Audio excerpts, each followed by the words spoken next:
Broadcasting live from downtown Canton, Ohio since 1925. WHBC AM Canton, a Digity property.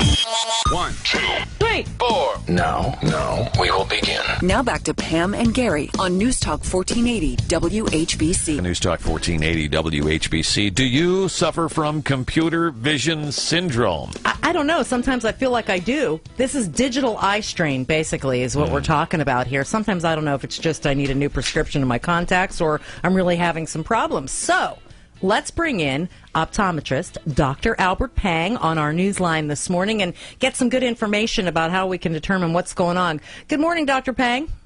Good morning, everybody. All right, so first of all, explain what computer vision syndrome is. Computer vision syndrome is actually a collective of multiple symptoms. The first is probably when you probably like what your introduction is saying. When you look at a computer, your devices, electronic devices, cell phone, iPad, computer screen, all those considered, sources of the computer vision syndrome. Mainly is from the way that we're looking at the screen, because the screen is no longer like a printed letter. Instead, is make up multiple pixels. And the eyes actually have a hard time focusing the individual pixel because they are light instead of ink. So you have to put extra effort in order to look at those prints, causing a lot of tired eyes, sore eyes, as well as headache and eye strain. And I guess this probably is on the rise quickly with, everybody using, like you said, the computers, their, a laptop, their notepads, their phones, everything is digital these days. So are you seeing more of this? Yes, a lot more than what we have even, 5 years ago. Just think about it. So 7 years ago, that's where the iPhone and all those digital devices come into the market. And before that, we don't even realize that, we have to look at the phone every 5 minutes. And then, according to OSHA, the governing body of the workplace, they're saying that now computer vision syndrome is even more prevalent than carpal tunnel now. All right, so how do you know if you're suffering from this and it's not just maybe you need a new prescription for your contacts or something like that? I think the biggest thing is the uniqueness of computer vision syndrome is that not only your eye is hurting, tired, but you also have dry eye, irritated eye. By the middle of the day, you notice that your eyes start to red and watery.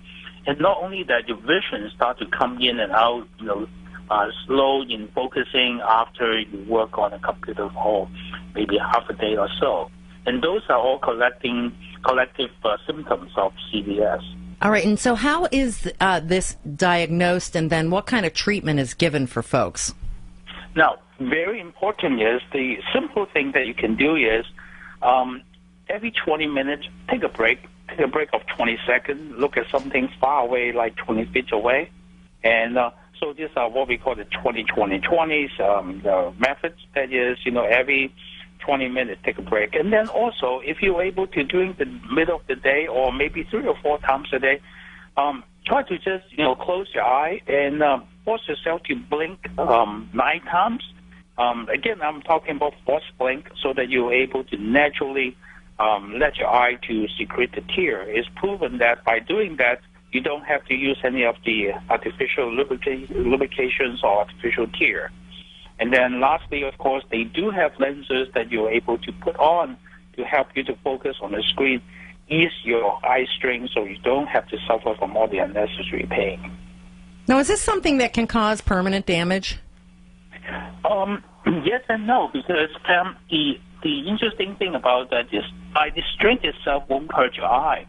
But the blue light that emitted from the computer screen from all the digital device, they do able to cause damages to the macula as well as causing premature cataract.